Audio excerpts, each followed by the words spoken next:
तो पुण्यात्माओं, इस भक्ति मार्ग का ये दास डॉक्टर है और कोई नहीं पृथ्वी पे, बाकी सब मरीज हैं। और मरीज के कहने से मरीज दवाई लेने लग गया, दोनों मरेंगे, क्योंकि वो तीनों मरेगा, उसने दवाई गलत खा ली, उसको ऑपरेशन होगा, क्योंकि परमात्मा उससे नाराज होगा। ये भक्ति का जो ट्रीटमेंट है ना, टेबलेट दास बताओ वैसे ही लेनी है आपने, अर्थात जैसे भक्ति दास के ऐसे करो।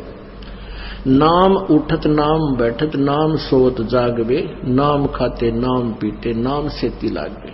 मान लीजिए आपका सुबह उठने का अभ्यास है तो अच्छी बात है, उठ जाइए, उठ कर कर लो, लेट कर कर लो, बैठ कर कर लो, आंखें खोल कर कर लो, बंद करके कर लो, लेकिन सिमरन पर ध्यान रखना पड़ेगा।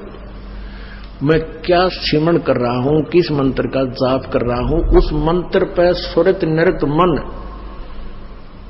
और चौथा ये श्वास, पवन जिसको बोलते हैं, ये चारों मिलाकर करनी पड़ेगी। और इसको चाहे इस सिमरन को आप माला से कर ले या बिना माला से कर ले, वो आपकी इच्छा। जैसे पहली वाले बच्चे होते हैं, जैसे कलम तख्ती पर लिखते हैं, बार बार उसको मिटाते थे, लिखते हैं, फिर बड़े होकर के उनको ना आवश्यकता पड़ती है तो कोई आवश्यकता नहीं। लेकिन माला से जाप करना अच्छा है, बुरा नहीं, क्योंकि परमात्मा कहते हैं ऐसे जाप ना करो जैसे माला तो कर में फिरे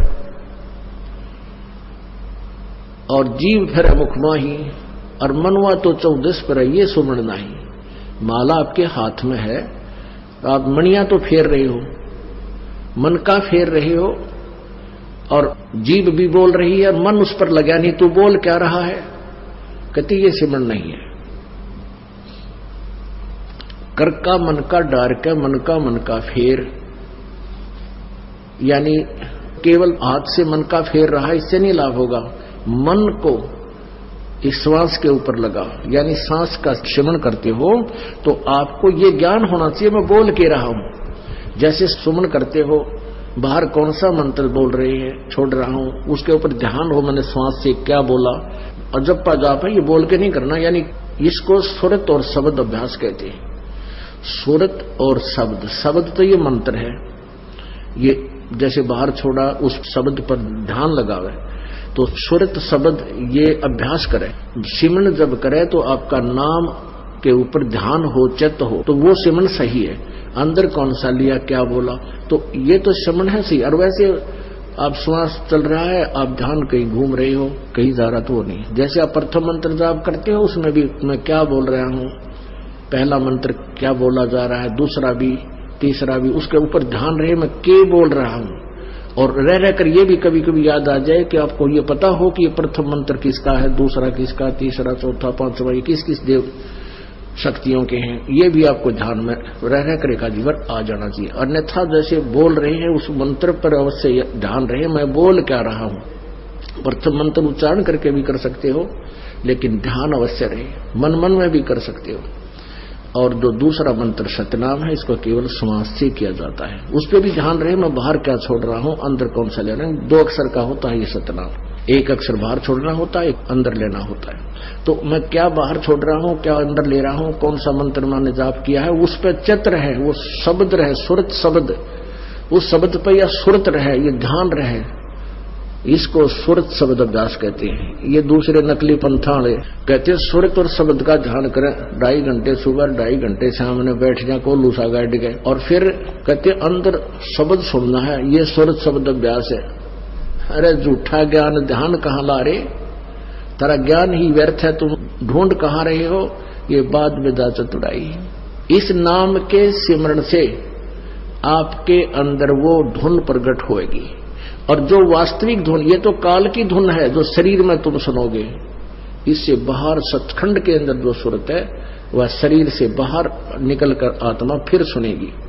शरीर में रहते हुए आपका एकदम सूक्ष्म शरीर बाहर चढ़ेगा और फिर वो धुन सुनाई देगी। शरीर में रहते हुआ धुन परले पार वाली नहीं सुन सकते, ये मूर्ख बना रखा था हमारे को। सुरत शब्द अभ्यास का गाटा जोड़ रहे थे, और सुरत का बेरा न शब्द का पता।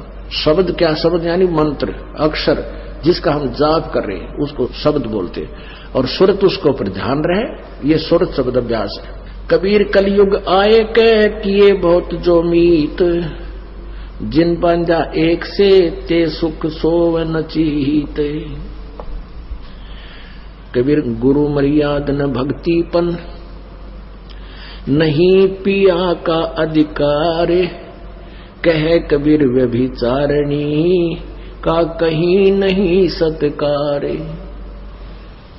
अब जैसे अभी आपको पता है कि वो दो निकम्मी आत्मा, एक ने कहा इसमें भगवान आता है, 10-20 भगत खराब हो गए थे, उनका पता लगा, उनको डांटा धमकाया निकम्मियों को कि तुम बर्बाद हो जाओगे, इसी ये दुष्ट करा कितने धक्के खानते आंडे। यहाँ पहले भी कबीर साहब की वाणी यही थी, गीता जी भी यही थी, वेद भी यही थे, किसी ने कह भी नहीं पता था।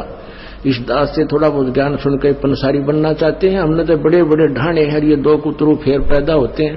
कहते हैं संगत माए कुसंगत उपजा, जैसे बन में बांस, पाग किस आग लगा दे करे बनखंड का भी नाश। ऐसे दुष्ट टाइप के इंसान होते हैं जो संगत में से कुसंगत उपजती है, जैसे वन के अंदर बांस उग जाता है। वन में बांस होता बंबू, वो क्या होता है कि जब तेज हवा चलती है तो ऐसे थपेड़े लगते हैं, वो ऐसे आपस में घिस के और उन बांसों से आग लग जाती है और पूरे दावा नल का रूप धारण कर लेती है, पूरे बनखंड को, पूरे जंगल का नाश कर देती है। कहते ऐसी नकमी आत्मा जो होती है वो संगत में से कुसंगत उत्पन्न हो जाती है, वो आपस में बकवास करके पूरी संगत का नाश कर देती है। तो ऐसे कीड़ों से भी हमने सावधान रहना चाहिए। कोई भी भक्ति मार्ग का आपको गाइडलाइन दास देगा, अन्य कोई नहीं दे सकता।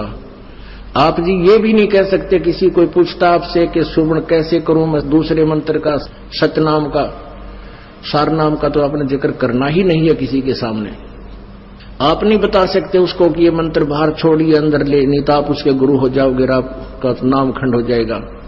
आप उसको ऐसे बता सकते हो कि गुरुजी ने मुझे ऐसे बताया, मैं तो ऐसे सेवन करता हूं। वो भी सतनाम जिसने ले रखा हो, जिसने ले नहीं रखा उसको नहीं बता सकते। जिसने ले रखा है वो कहता मेरे भूल लगी है, और वैसे तो हम यहाँ शुद्ध करा देते हैं, यहाँ भी पूछ सकते हो। वैसे भी जिसने उपदेश ले रखा है, दूसरे ने भी ले रखा, सतनाम दोनों ने ले रखा है, उसको ये नहीं कह सकते आप कि ये पहला मंत्र ऐसे छोड़ दूसरा ऐसे ले, आपका नाम खंड हो जाएगा, क्योंकि आप उसके गुरु बन गए। आप उसको इतना कह सकते हो कि गुरुजी ने हमें ऐसे बताया है, ये मंत्र ऐसे छोड़ना है, ये ऐसे लेना है, वो समझ जाएगा दूसरा कि ऐसा मंत्र। और कोई सीधा बताता है तो ऐसे भक्ति कर, 2 घंटे 3 घंटे सुबह कर, फलाना कर, ये मंत्र ऐसे कर, वो तुम्हारा गुरु बन गया। वो दुष्ट आत्मा ने तेरा भी नाम खंड कर दिया और भक्ति नाश होगी आपकी। तो इस प्रकार के जो मिस हैपनिंग आपके साथ होती है, आपकी भक्ति के ना करवा देती है। उसके लिए आपने पुनरुपदेश लेना पड़ता है, परमात्मा रजा बख्श देते हैं। कहते हैं कबीर गुरु मर्याद ना भक्तिपन, और नहीं पिया का अधिकार। यानी जब दूसरे पर आस्था होगी तो आप अपने मालिक से ऑटोमेटिक कट गए परमात्मा से।